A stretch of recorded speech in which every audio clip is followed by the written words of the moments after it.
তখন আমাদের এই নদীটা কিন্তু আপনার ইয়েভাবে এইটা আমরা মনে করি মানুষের মধ্যে মানে ওদের মনে আমি জাপান গেছি বাচ্চারা প্রত্যেক পরিবারে ছিল বাচ্চারা আঙ্কাল ইয়ে বাড়ি একটা মহিলা বলতে করতে পারছে তারা অনুবিক্তম জল করলাম খুঁজি দিয়া সিগারেটে দেখা বা ফাঁকার খুঁজিতে এলাম কেন এটা তো ওই যে তারা যে এটা করে আবর্জনা নিজে পরিষ্কার করলে যে আবর্জনা নিজে পরিষ্কার করলে কোনো সময় আবর্জনা খাওয়া আমরা স্কুলগুলো রাখা মহানগরের স্কুলগুলোতে আমরা এটা কিন্তু আপনারা কর্মচারী দিয়ে এটার মধ্যে যারা ডেডিকেটেড নিয়ে আমি চাই আর নগরবাসী এবং আপনার বিশেষ করে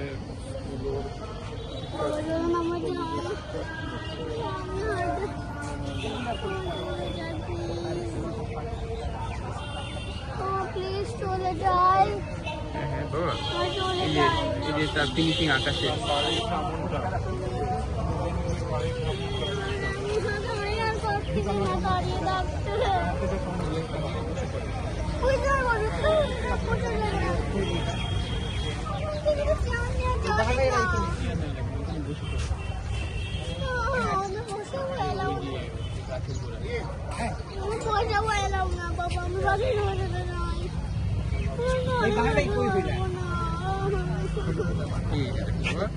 শুধুমাত্র দেখো ওই যে গাছপালা ফুল দিয়ে আজকে আন্তর্জাতিক নদীকৃত্য দিবস। 1997 সালে ব্রাজিলের কারিতুবা শহরে অনেকগুলো দেশের নদীকর্মীরা একত্রিত হয়েছিলেন। নদীর প্রতি যে দায়বদ্ধতা আছে সেই দায়বদ্ধতা নিয়ে সেখানে নদীর পাশে দাঁড়ানোর জন্য, এবং সেদিন সিদ্ধান্ত হয় যে প্রতি বছর 14ই মার্চ আন্তর্জাতিক নদীকৃত্য দিবস, international day of action for river উদযাপন করা হবে। যে দিবস উদযাপনের উদ্দেশ্য হচ্ছে যে নদীর প্রতি আমরা কি আচরণ করছি। নদী আমাদেরকে অশেষ দান করছে, কিন্তু নদীর সাথে আমাদের ব্যবহার কি হচ্ছে। নদীর সাথে যদি কোনো অন্যায় হয়ে থাকে তাহলে সেই অন্যায় প্রতিরোধে নদী পাড়ের মানুষকে এগিয়ে আসতে হবে, নদীকর্মীদেরকে কথা বলতে হবে। সেই উদ্দেশ্য থেকেই 1998 সাল থেকে নদীকৃত্য দিবস উদযাপন করা হচ্ছে।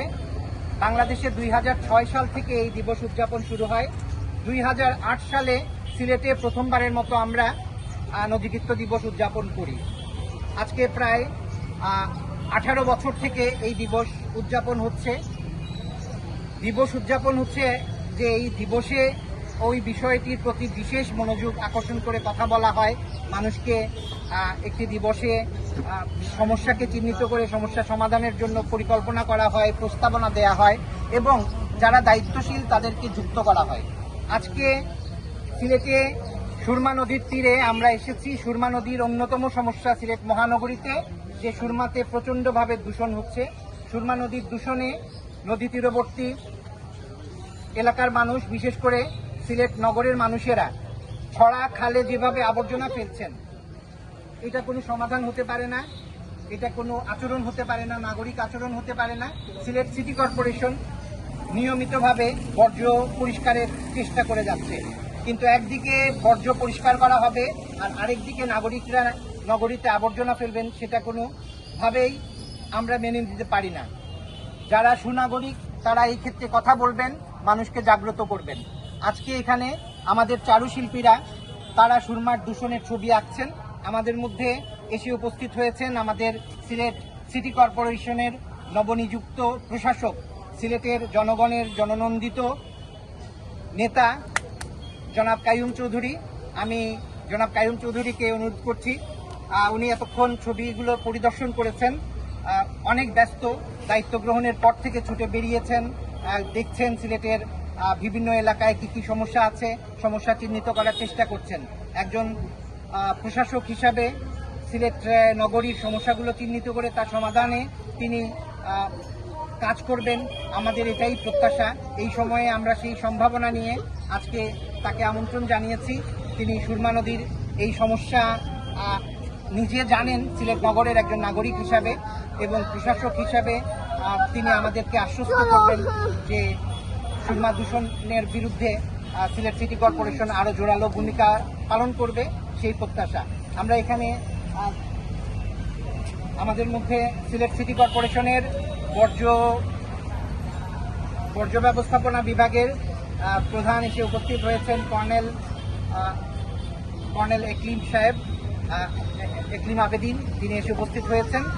আমরা তাদের দুজনকে আমন্ত্রণ জানাচ্ছি।